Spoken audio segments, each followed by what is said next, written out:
पाकिस्तान की टीम कल West Indies पहुंच गई है 2 टेस्ट मैचेस की सीरीज खेलने के लिए और बाबर आजम की क़यादत में ये टीम सरफराज अहमद की कोचिंग के अंडर वेस्ट इंडीज पहुंची है। पाकिस्तान का टेस्ट क्रिकेट में कॉम्बिनेशन वैसे तो कहते हैं कुछ सेटल्ड नजर आता है, लेकिन बड़े चैलेंजेस पाकिस्तान को दरपेश है, क्योंकि अगर आप रिजल्ट्स देखें तो रिजल्ट्स बरक्स हैं। पाकिस्तान का जो कॉम्बिनेशन आपको सेटल्ड नजर आता है उसके, क्योंकि पाकिस्तान ने कोई खातिर खा कामयाबी हासिल नहीं की। पाकिस्तान को होम पे भी शिकस्त हुई, अवे में बांग्लादेश के अगेंस्ट पाकिस्तान की टीम व्हाइट वॉश हुई, क्लीन स्वीप का शिकार हुई। तो यकीनी मानो में बाबर आजम के हाथ में दोबारा भाग दौड़ आई है, तो उनके लिए ये चैलेंज आसान नहीं होगा। पाकिस्तान वेस्ट इंडीज में पिछली 2 सीरीज में शिकस्त नहीं खाया, एक सीरीज हमने ड्रॉ की, बल्कि पिछली 3 सीरीज में शिकस्त नहीं खाया। मिसबाह उल हक की क़यादत में एक सीरीज हमने ड्रॉ की थी, एक सीरीज हम लोग जीतने में कामयाब रहे थे।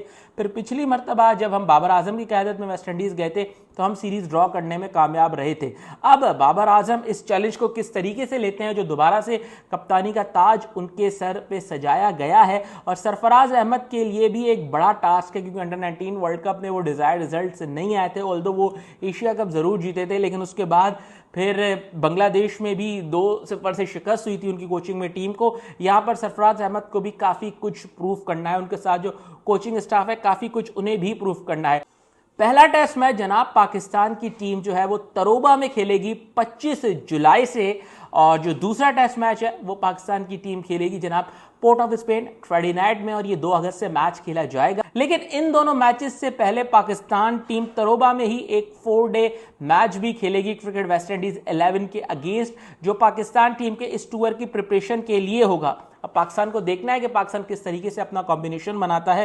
बैटिंग में अगर आप देखें तो पाकिस्तान को निस्बतन कम चैलेंजेस हैं, बॉलिंग में अगर आप देखें तो पाकिस्तान के लिए ज्यादा चैलेंजेस हैं, क्योंकि पाकिस्तान एक नई बॉलिंग लाइनअप के साथ निस्बतन जा रहा है। बैटिंग में अगर आप देखें तो अब्दुल्ला फजल और इसके साथ साथ आपके पास अजान अवैस एज एन ओपनर मौजूद है, हालांकि इमामुल हक का ऑप्शन भी है, लेकिन बांग्लादेश सीरीज में इन दोनों ने ओपन किया था, कुछ अच्छी ग्लिम्स दिखाई थी, तो मेरे ख्याल से इन दोनों के साथ ही आप जाएंगे। फिर 1 डाउन पोजीशन पर आपके पास शान मसूद है, कप्तानी उनकी गई है लेकिन बैट के साथ उनकी फॉर्म है, रन उन्होंने बांग्लादेश में भी किए थे, यहां पर भी कर सकते हैं, पूरी एबिलिटी रखते हैं। फिर नंबर 4 पर कप्तान बाबर आजम खुद खेलते हैं, और नंबर 5 पर सऊद शकील अब नहीं है। तो आया आप अवैस जफर की तरफ जाएंगे या फिर आप सलमान अली आगा को वो नंबर देने के लिए तैयार हैं? अगर आप सलमान अली आगा को वो नंबर देते हैं नंबर 5, तो नंबर 6 पर आपके पास आते हैं मोहम्मद रिजवान, और नंबर 7 पर फिर आपने एक बैटर खिलाना है, जो बैटर अवैस जफर हो सकते हैं, क्योंकि उन्हें आपने स्क्वाड में शामिल किया है।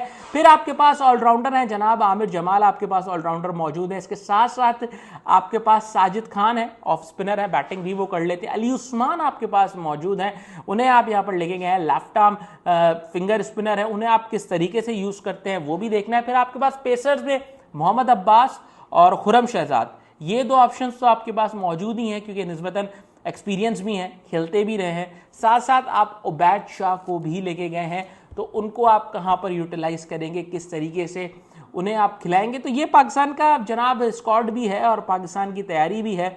सरफराज अहमद के लिए चैलेंजेस कुछ आसान नहीं है, उमर गुल निस्बतन नई बॉलिंग लाइनअप के साथ काम कर रहे हैं, उनके लिए भी ये चैलेंजेस हैं। स्पिन बॉलिंग कोच इस वक्त पाकिस्तान टीम में कोई मौजूद नहीं है, यकीनी मानों में होना चाहिए, बैटिंग कोच असद शफीक वहां पर मौजूद है, लेकिन बाबर आजम को अप्रूव करना होगा। और पाकिस्तान क्रिकेट बोर्ड ने भी बाबर आजम को शायद कप्तान इसीलिए अब बनाया है कि उनकी जो बैट के साथ खोई हुई फॉर्म है लॉन्गर फॉर्मेट में, एटलीस्ट वो आपको नजर आए, वो आपको बैट के साथ रन्स करते हुए नजर आए। क्योंकि हमने देखा है पास्ट में कि बाबर आजम जब कप्तान थे तो वो बैट के साथ रन कर रहे थे, लेकिन जैसे जैसे उनकी कप्तानी गई वैसे वैसे उनकी फॉर्म भी जाती गई।